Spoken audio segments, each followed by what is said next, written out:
For a long time, I did not believe in cycle syncing, like changing your workout routine during your period or increasing your carb intake during luteal phase, that kind of thing. I thought it's just excuses to slack off or some false messages on women magazines trying to scam people doing yoga or to buy extra skincare products. Until I collected enough data from my many cycles to really understand how my body works. The bottom line is that for all healthy habits, consistency is key. Don't use cycle syncing as an excuse to reduce your workout input or your protein intake. It can be counterintuitive. In fact, I think cycle syncing is more like an advanced type of life optimization. You want to dial in the basic first, settle a good foundation before you go fancy. Again, I don't think this is for everyone. You do you. I personally am self-aware and disciplined enough that I know my habits and I can afford to optimize. In this video, I summarized all my findings from my experiments, and I'm going to show you what works for me to boost my productivity, energy level, hit my PR in my workout routine,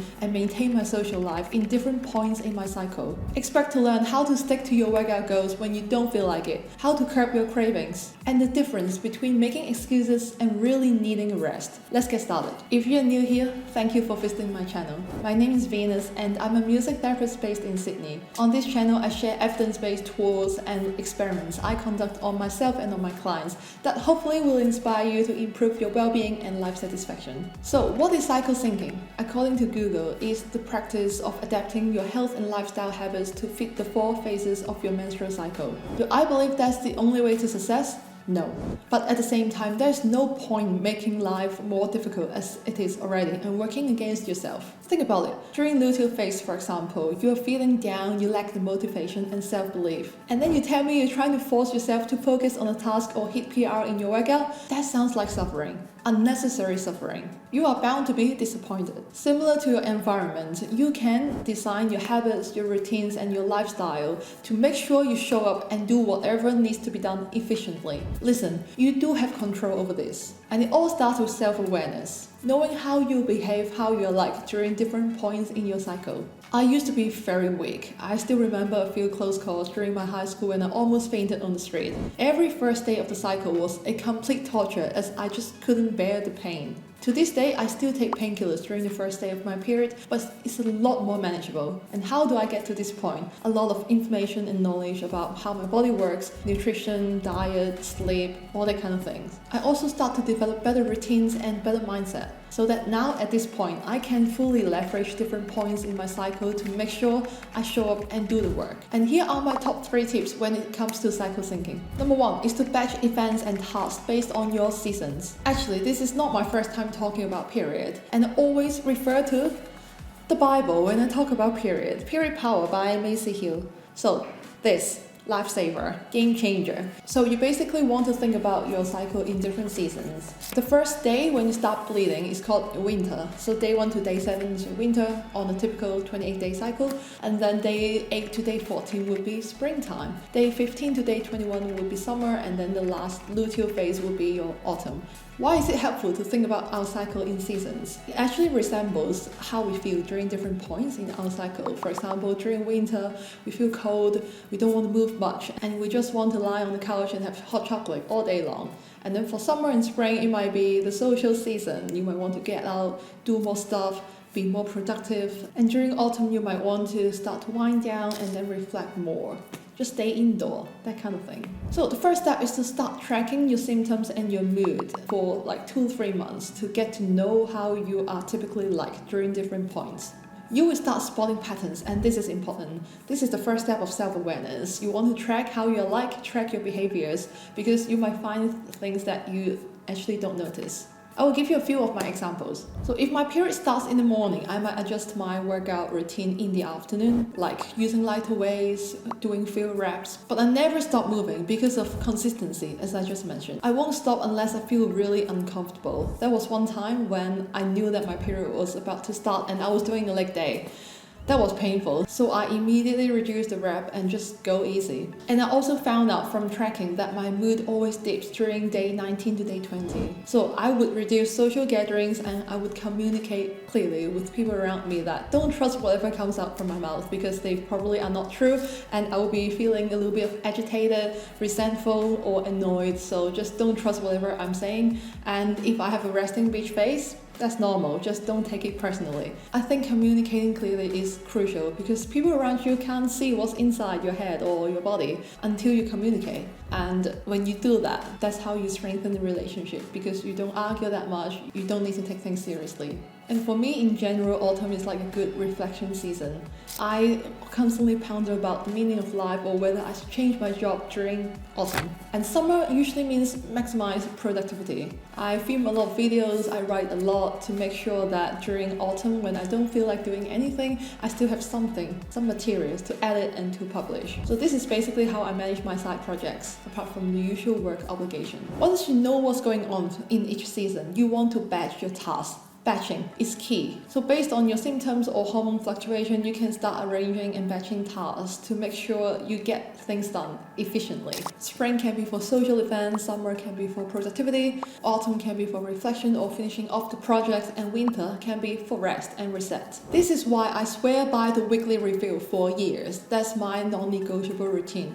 Every Saturday evening, I sit down for 30 to 45 minutes and just review my week, look at what works, what didn't work, the lessons that I learned, and how to move forward and bring out my best for the next week.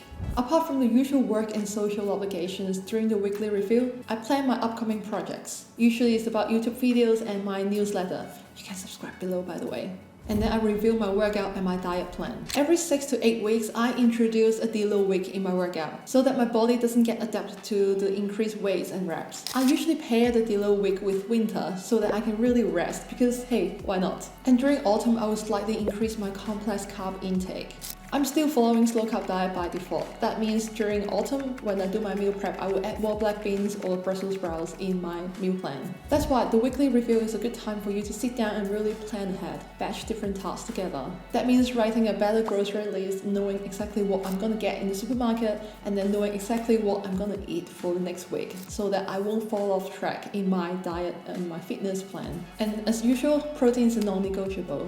When I know I'm trying to hit a PR during summer, for example, I'll throw in extra egg or even protein shake sometimes in my diet, just to make sure my workout and my diet and my sleep, everything will go well together. Because when you plan ahead and then you eat well, you won't actually have that many cravings. I try that time and time again. You won't snack a lot if you eat well and eat enough during your main meals. So having some rules in life not only keeps you accountable, but it also frees up some mental space so that you can make important decisions in other life areas. So this is what works for me. I stick to my diet and my workout plan. I'm building muscles. I'm feeling so healthy and well as a 30-year-old female. And what I'm really trying to say is planning is everything. So try it and see for yourself. Track your symptoms, your mood during each season of your cycle, and then start adjusting your workout plan, your diet plan during your weekly review. Number 2, rest. You do need that. The line between making excuses and really needing a rest is quite thin. To me, the general rule of thumb is that it's excuse or procrastination if you're struggling to start but have no problem continuing after you get started.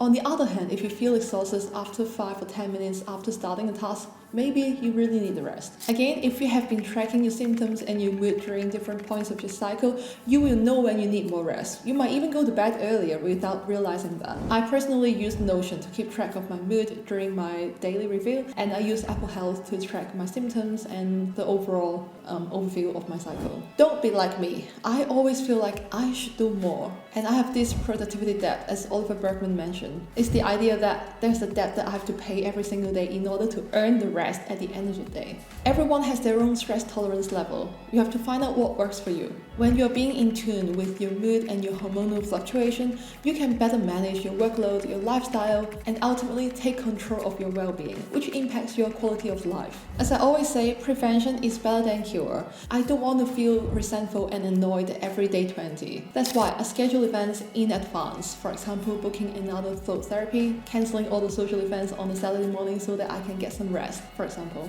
Again, self-awareness. Number 3, ride the momentum. And that applies to your productivity, your sex, and your social life. In an ideal world, we can all follow our plans to the T and achieve our goals. But usually, life doesn't work out that way, as we all know. You can feel tired, even during summer. You might have tight deadlines to meet during winter. Not everything is under your control. So what to do then? As I say, ride the momentum. I sometimes experience a burst of energy during autumn. I don't know where it comes from. For example, like today is day 19 for me, but I am batching 4 videos in one go because I know that I have to get this done. And I just feel energetic because I'm mentally prepared for what's gonna come today. I know what my schedule, I know what needs to be done, and I just sit down and do the thing. I have the momentum, that's why I just ride with it. Similarly, if I feel the increased sex drive during autumn, I'll just go with it. Sometimes you just need the extra kick to get things done, you know? So ride the momentum in terms of your productivity, your sex, and your social life. When it comes to cycle syncing, it's not just about changing your workout or your diet. At the end of the day, it's about being more intuitive about your psychological changes, your mood, feelings, symptoms, etc. Your body knows. Go read the book Period Power and listen to the Field and Free podcast link in the description box below